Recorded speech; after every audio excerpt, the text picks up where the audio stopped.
हमारे पास ज़मीन है उससे हमें कितनी आय प्राप्त हो रही है। एक बाबूजी जैसे आप बैठे हो, आप अपने ट्यूबवेल पर पूरा समय दे रहे हो। अपन जहाँ आपका ट्यूबवेल है या घेर है, जहाँ आपकी ज़मीन है, वहाँ पूरा दिन देते हो, और पूरा दिन देने के बाद आपको मिलता क्या? कोई भी व्यापार हम शुरू करते हैं तो व्यापारी जब कोई व्यापार शुरू करता है, जब उसे ये मालूम होता है कि मुझे कितना इससे धंधा मिलेगा, कितना प्रॉफिट होगा, नहीं तो सब कोई आगे नहीं बढ़ता। हम किसान भाई क्या कर रहे हैं कि हम ये सोचते ही नहीं है कि हमें मिलना क्या है। हमें तो पुश्तैनी नहीं, ज़मीन मिल गई है, उसको जोतना है, हम उसे जोत रहे हैं, उससे कुछ कमा नहीं रहे। ये आप इस पर समझ लें जो मैं कह रहा हूँ।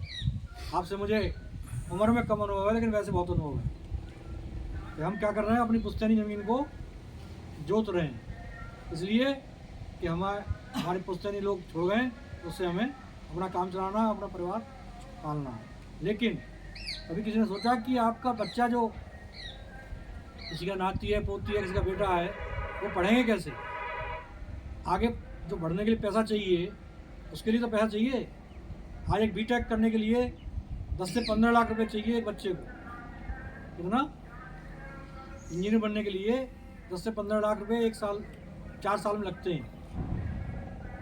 और हम वही ज्वार, बाजरा, गेहूँ, सरसों लेके बैठे हैं, कितना आप कमाओगे इस साल भर में? उसमें भी पूरा जो अपना जो खरीफ वाला सीजन खाली रहता है, गैया चढ़ती हैं। रबी में बस सरसों और गेहूँ होते हैं, जो ज़्यादातर क्षेत्रफल में है। तो 2 फसल से 40 बीघा ज़मीन है, वो भी नहीं कमा सकता कोई। हम क्या कह रहे हैं कि ये नहीं है कि फसल नहीं करनी है, फसल करनी है।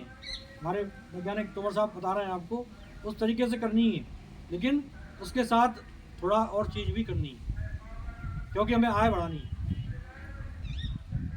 आपने 5 बीघा की ज़मीन ले ली, या 5 बीघा ज़मीन में आप खेती कर रहे हैं। 5 बीघा ज़मीन में से आप अपनी डायरी में लिख लें कि एक साल में आपको कितनी आय होती है। 5 साल, 5 बीघा खेत से मैं आपको बता के जा रहा हूँ।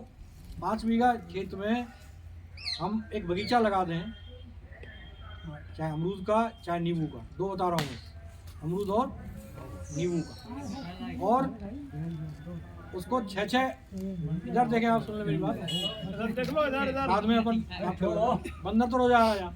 6 मीटर पे आप अमरूद लगा दिया और नींबू लगा दिया, बीच में 3-3 आपने पपीते लगा दिए, उसी अमरूद के बीच में।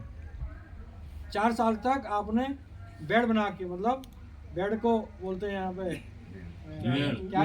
बेड, उसमें आपने सब्जी में आलू है, बरसीन है, टमाटर है, बैंगन है, मिर्च है, प्याज है, आलू है, सब कुछ हो सकता है उसी 5 बीघा में, पेड़ों के बीच में। 4 साल तक आप लगातार फसल ले रहे हैं पूरी। उसके बाद जो बगीचा तैयार हुआ, जिसमें अमरूद और नींबू आने लगे,